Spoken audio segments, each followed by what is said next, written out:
مولانا روم رحمت اللہ علیہ نے سلطان محمود غزنوی اور ایاز کے 3 واقعات لکھے ہیں، بڑی عجیب کہانیاں لکھی ہیں۔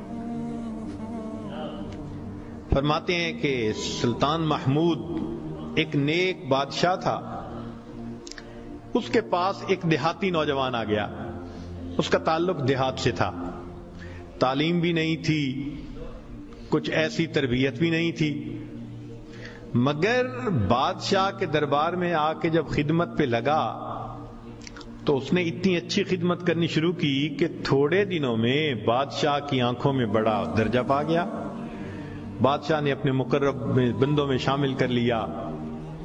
اب جو پہلے سے مقربین تھے نا وہ بہت جیلس ہوتے تھے، ہم بڑے خاندانوں والے اور بڑی عقل سمجھ والے، تعلیم والے، ہم بادشاہ کے مشیر تھے، یہ کل کا نوجوان پتہ نہیں کہاں سے آ گیا دیہات سے اٹھ کے کہ بادشاہ کی اس کے اوپر بڑی خاص نظر پڑتی ہے۔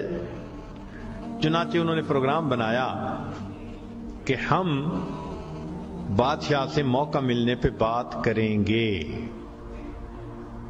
انہوں نے بات کی کہ بادشاہ سلامت، جو محبت کی نظر اس کی طرف اٹھتی ہے وہ ہمارے اوپر نہیں اٹھتی، حسب میں ہم اچھے، نسب میں ہم اچھے، مال میں ہم اچھے، عقل میں ہم اچھے، لیکن محبت کی نظر اس کو جو مل گئی وہ ہمیں نہیں مل رہی۔ تو بادشاہ نے کہا کہ اچھا میں کسی موقع پہ اس کا جواب دوں گا۔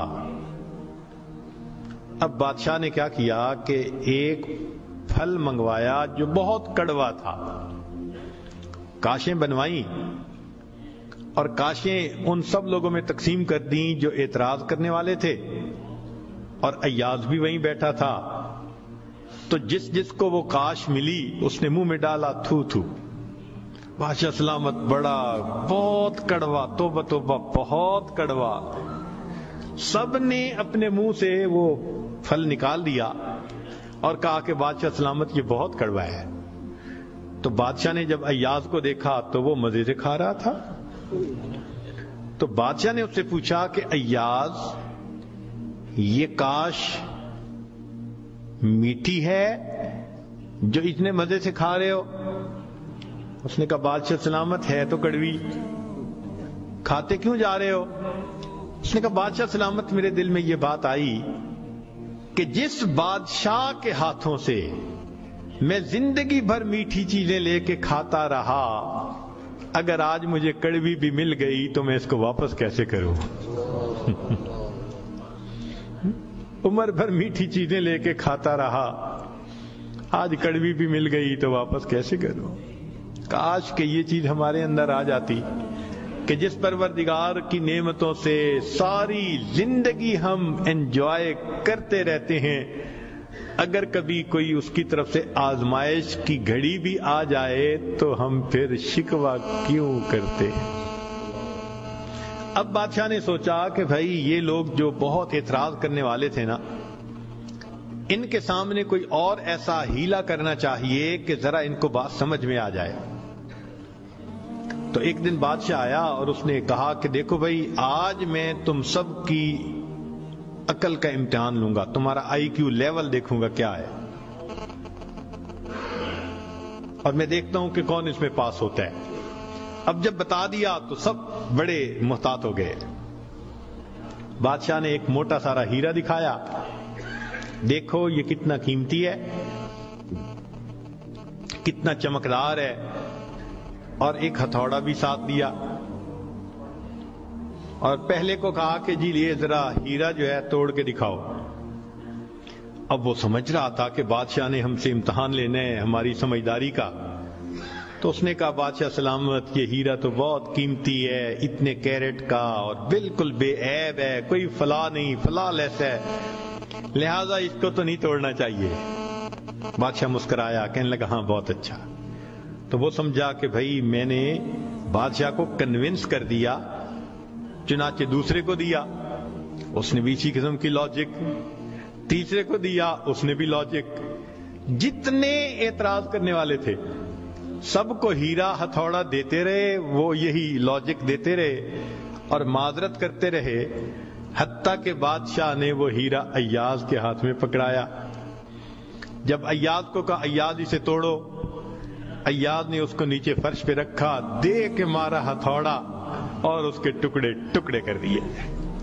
اب جب اتنے قیمتی ہیرے کے ٹکڑے ہو گئے تو وہ تو سارے خوش ہو گئے، آج اس کا گنوار پن کھلا، اس کی جہالت کھلی، بے وقوف، کیا پتا اس کو یہ کتنی قیمتی چیز تھی۔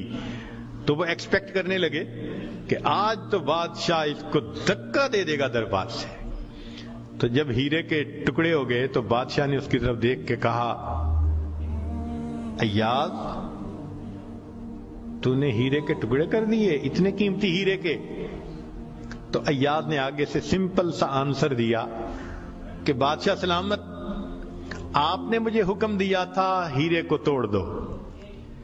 اب میرے سامنے دو آپشن تھیں، یا تو اتنے قیمتی ہیرے کو توڑ دیتا، یا پھر میں انکار کرتا تو آپ کے حکم کو توڑ دیتا۔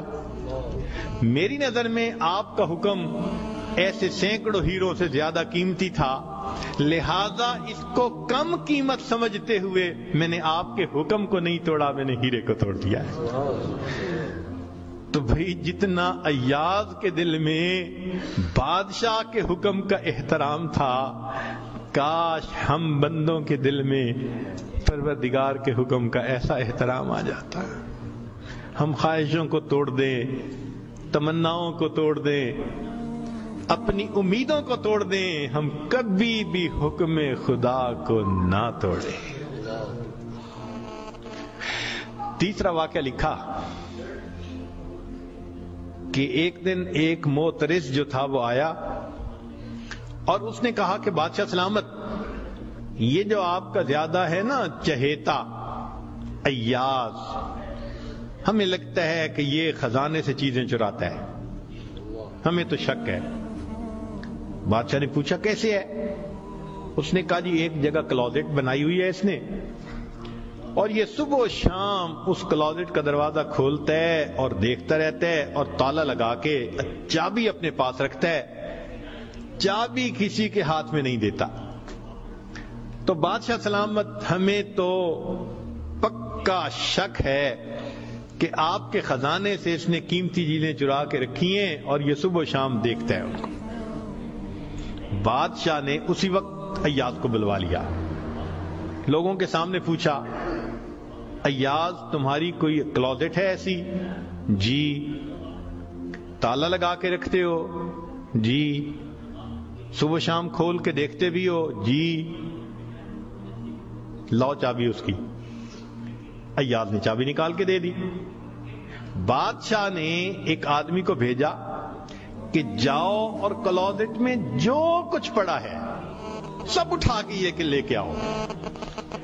اب جب وہ گیا تو ایاز تو مطمئن کھڑا رہا، مگر معترضین بڑے خوش ہوئے، آج پکڑا گیا، آج سمجھ لگے گی بادشاہ کو یہ کیسا بددیانت انسان۔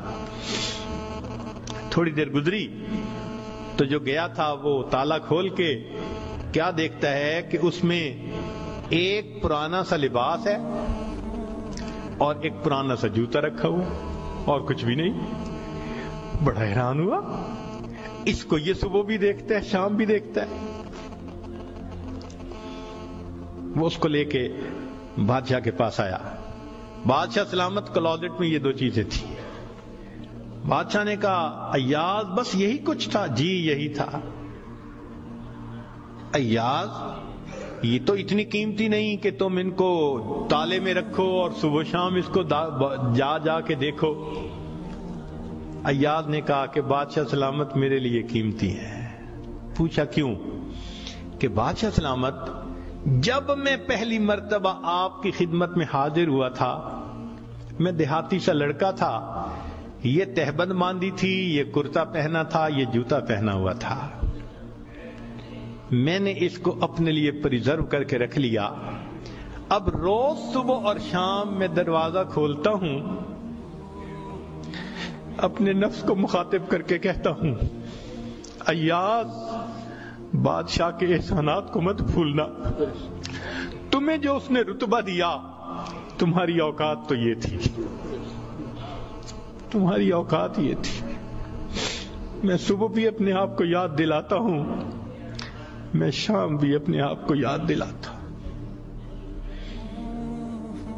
مولانا لکھتے ہیں کاش کہ یہ صفت اللہ ہمیں بھی عطا فرماتا، ہم بھی اپنے ابتدا کو دیکھتے، کیا حال تھا، کیا ہماری اوقات تھی، اور آج اللہ نے اپنی رحمتوں سے، نعمتوں سے، برکتوں سے کس طرح ہمیں مالا مال کر دیا، ہم بھی اپنی بنیاد کو یاد رکھتے ہیں۔ تو اگر ایک دنیا کا غلام اپنے مالک کے حکم کو اتنا قیمتی سمجھتا ہے تو ہم تو اللہ کے ویسے ہی بندے ہیں، غلام سے بھی ایک درجہ نیچے، ہم تو اللہ کی ملک ہیں، مخلوق ہیں اس کی۔ لہذا ہمیں چاہیے کہ اللہ رب العزت کے حکم کی عظمت کو سامنے رکھیں، ہمیشہ خیال رکھیں کہ حکم خدا کبھی بھی ٹوٹنے نہ پائے۔